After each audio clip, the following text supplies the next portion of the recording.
En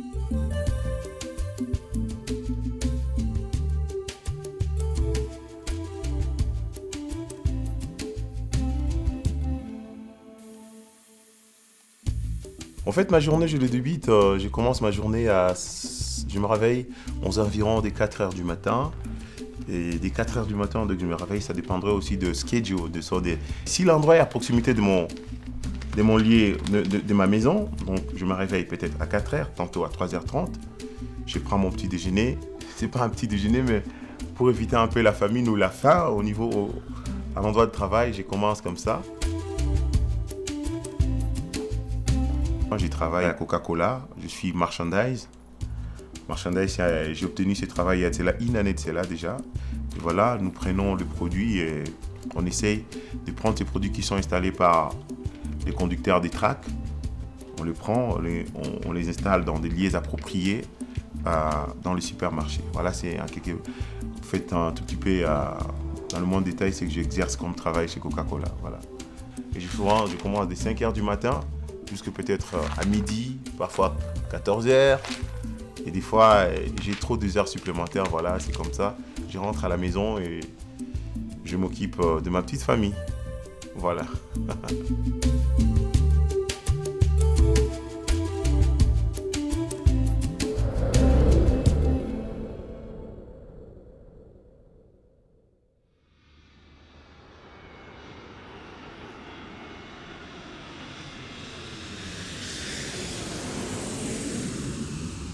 En venant ici, la première chose qui m'a surpris en entrant dans l'avion, j'étais surpris par la température qu'il y avait dans l'avion, qui était très très très froid. Et c'était difficile de la changer parce que c'était programmé dès le départ.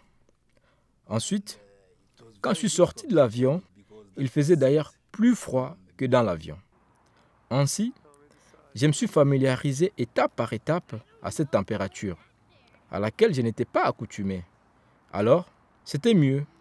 Je m'y suis habitué.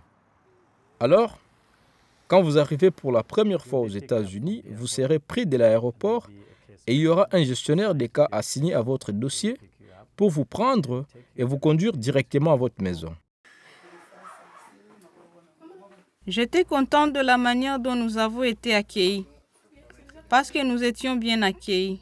Cela a été la première surprise, parce que je ne pensais pas qu'il y avait des gens bons aux États-Unis et qu'il y a des gens bons de cœur, mais nous sommes arrivés et nous avons vu. J'étais très surprise du fait que nous étions bien accueillis. Les premières semaines quand les familles arrivent ici sont très surchargées. Quand une famille arrive, nous les prenons de l'aéroport et les ramenons à leur maison. Parfois, c'est une habitation temporaire, parfois, c'est une situation d'habitation permanente. Alors, nous leur permettrons d'avoir un peu de temps, s'ils ont faim, d'être à mesure de s'asseoir et manger. Ça nous donne aussi le temps de visiter et de nous connaître un peu. Et nous passons dans la maison afin de se rassurer qu'il y a une bonne compréhension de l'usage de tous les appareils et qu'ils peuvent rester au chaud et savoir comment utiliser la cuisinière pour préparer leur nourriture et ce genre de choses. Alors, ça, c'est le thermostat. Qu'est-ce que ceci fait? Il règle la chaleur et il règle la climatisation pendant l'été. Pendant l'hiver, vous tournerez ceci à la chaleur. Il fait très froid. Lorsque je t'ai présenté notre maison pour la première fois, notre appartement-ci, j'étais très content parce que presque tous les équipements y étaient. Nous avions le frigo. Vous pourriez avoir une cuisinière. Nous vous apprenons comment utiliser les appareils dans votre maison. Juste vous accueillir et vous faire sentir que vous n'allez pas dans un désert. Vous allez à un endroit où il y a la vie.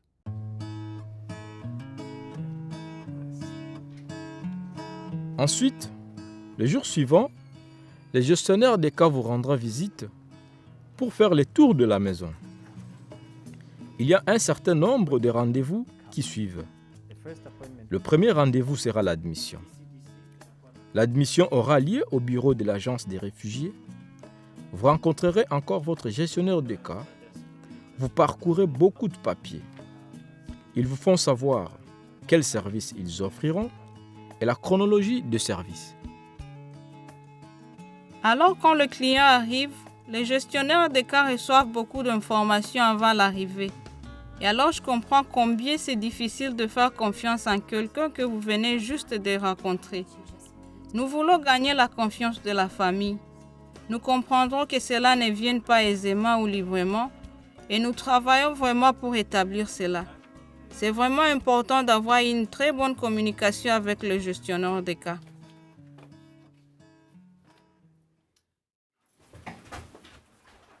L'autosuffisance signifie pour l'agence que, le long de ce voyage, nous enseignons les clients comment faire les choses par eux-mêmes.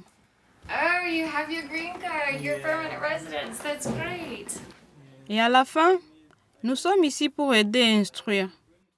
Mais à la fin, nous voulons que les familles soient financièrement autosuffisantes. Ce qui veut dire qu'ils ne dépendent pas des programmes publics et cela sont les besoins élémentaires qu'ils apprennent au fil du temps. Ils sont à mesure de les atteindre d'eux-mêmes. All right. It was good to see you. Good to see you too. All right. Congratulations on your green card. Okay.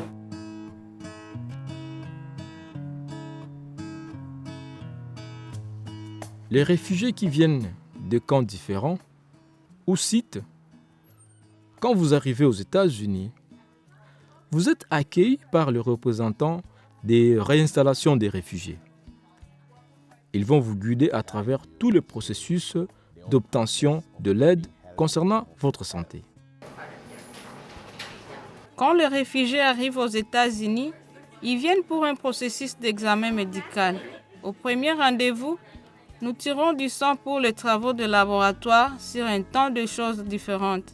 Ils reçoivent des immunisations et nous leur posons des questions au sujet de leur histoire médicale. Ils se rencontrent aussi avec l'un de nos travailleurs sociaux. Okay, I'd like to start by checking your blood pressure, Angela. La deuxième visite, c'est avec le médecin qui examinera tous leurs résultats de laboratoire et faire un examen médical général. Your blood pressure is 110/70, which is very good. Vous allez faire quelques tests, n'ayez pas peur de ces tests. Ce sont des tests normaux, nous sommes passés par là aussi. Je vous le dis, je suis passé par là aussi. C'est un test de tuberculose. Vos enfants bénéficieront de l'immunisation, tous les vaccins qu'ils n'ont pas reçus durant toute la période pendant laquelle vous étiez dans le camp. Ensuite, ils seront examinés pour les parasites intestinaux et hépatites, juste pour vous protéger de tomber malade. Quand les réfugiés arrivent, ils se rencontrent avec l'un de travailleurs sociaux afin de voir s'il y a d'autres besoins pour lesquels nous pouvons aider. Quand les gens arrivent dans un nouveau pays, ils passent par plusieurs états émotionnels. Ceci est particulièrement vrai pour les gens qui viennent des endroits de violence ou des gens qui ont été séparés de leur maison ou de leur famille. Alors nous demandons aux gens de rencontrer les travailleurs sociaux pour les aider pour s'en sortir de ces états émotionnels. Si quelqu'un se sent mal ou se sent juste bouleversé par la vie d'ici, je crois que c'est une bonne chose d'être en mesure d'étendre le bras et regarder quelles options sont offertes. Et cela signifie aller hors de sa zone de confort. Nous avons un groupe de Congolaises qui se rencontrent chaque jour et elles viennent au bureau, elles pointent. Et chaque jour, c'est un programme différent. Il y a quelque chose de différent au programme. Alors, 3 jours par semaine, c'est généralement pratiquer l'anglais, mais ça pourrait être pratiquer les compétences de communication. Ça peut être aussi le sujet des choix de crèche. Nous pouvons être en train de discuter en résolvant des problèmes parce que la plupart des solutions viennent de là. Je suis venue du Burundi pour les États-Unis. Je suis venue sans mari. Je suis veuve. Je suis venue avec mes 6 enfants, 4 garçons et 2 filles. Il y a beaucoup de familles de nationalités différentes aux États-Unis. Nous nous rencontrons tous ici, à l'agence, et l'agence vous met tous ensemble. Ils vous inscrivent dans la même école. Vous prenez les cours d'anglais ensemble. Parce que vous ne parlez pas la même langue, vous pouvez partager vos difficultés. L'agence vous mettra dans le même endroit où vous enseignez au sujet de la vie des États-Unis. S'il y a une possibilité de vous aider, l'agence vous aidera.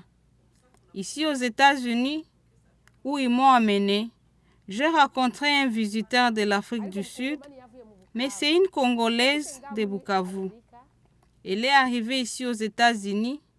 Je la considère comme ma grande sœur.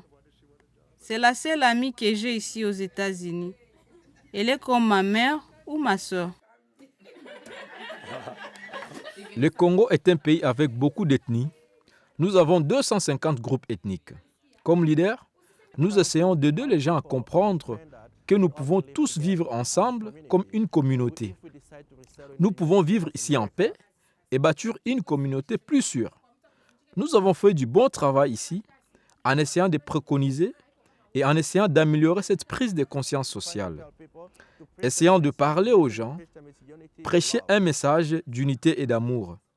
Nous devons accepter les autres qui qu'ils sont. Ready? 0.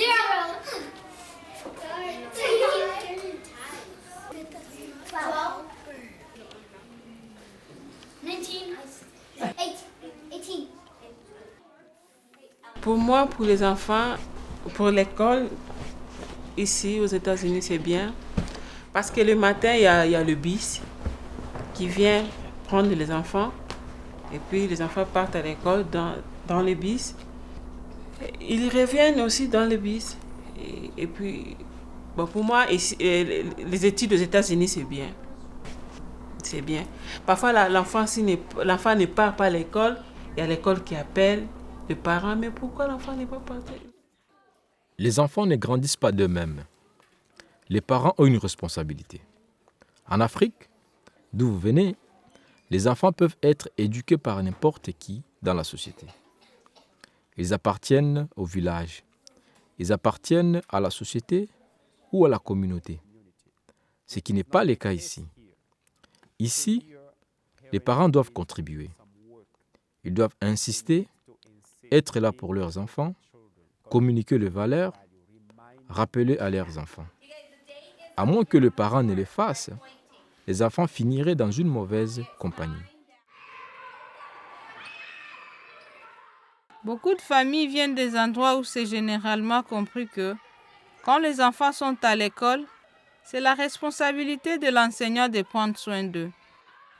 Mais ici aux États-Unis, nous croyons vraiment que les parents doivent être partenaires dans l'éducation de leurs enfants. Nous les encourageons de rencontrer leurs enseignants, d'assister à la réunion entre parents et enseignants et poser des questions. S'ils ne comprennent pas quelque chose, nous les encourageons à poser des questions.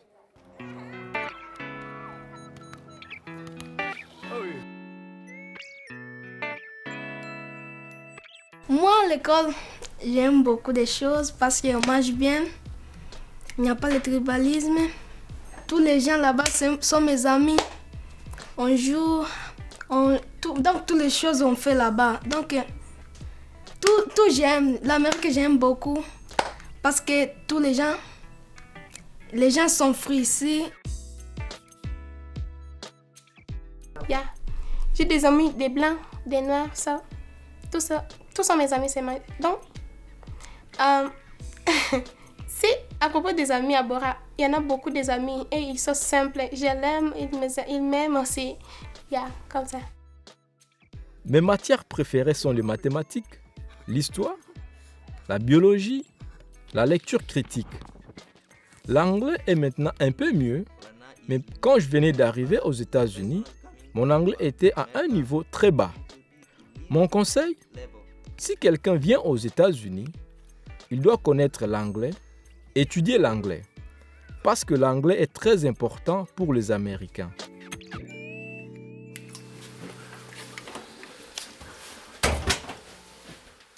L'adaptation à l'école était très difficile.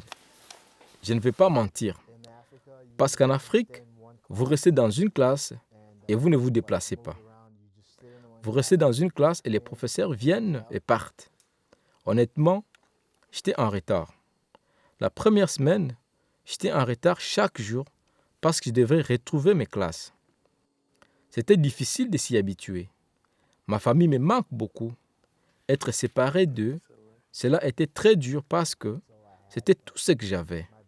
Mon frère était comme mon père depuis que j'avais 2 ans. Mon conseil à d'autres enfants adoptifs qui viennent ici, c'est d'étudier dur. Cela est évidemment le premier. Et se concentrer, c'est le deuxième. Et communiquer avec tout le monde quand vous allez à l'école.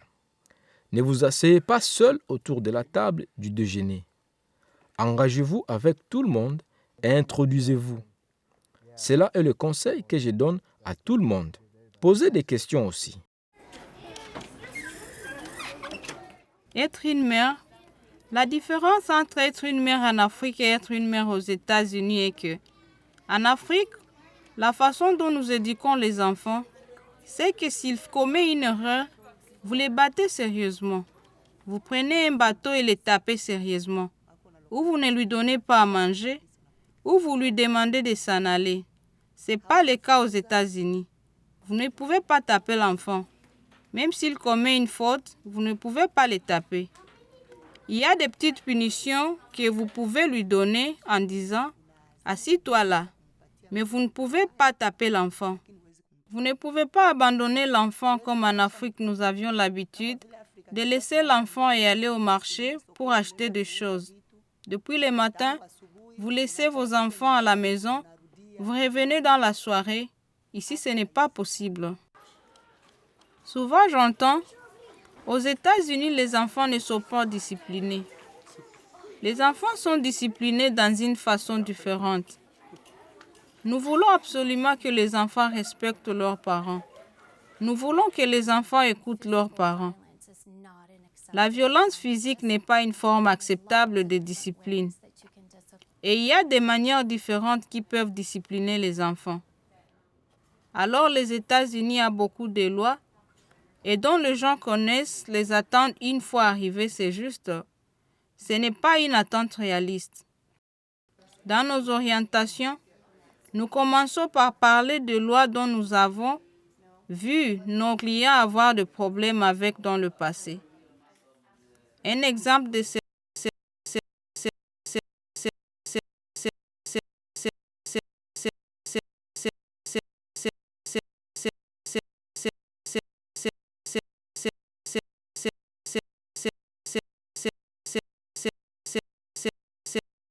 cela,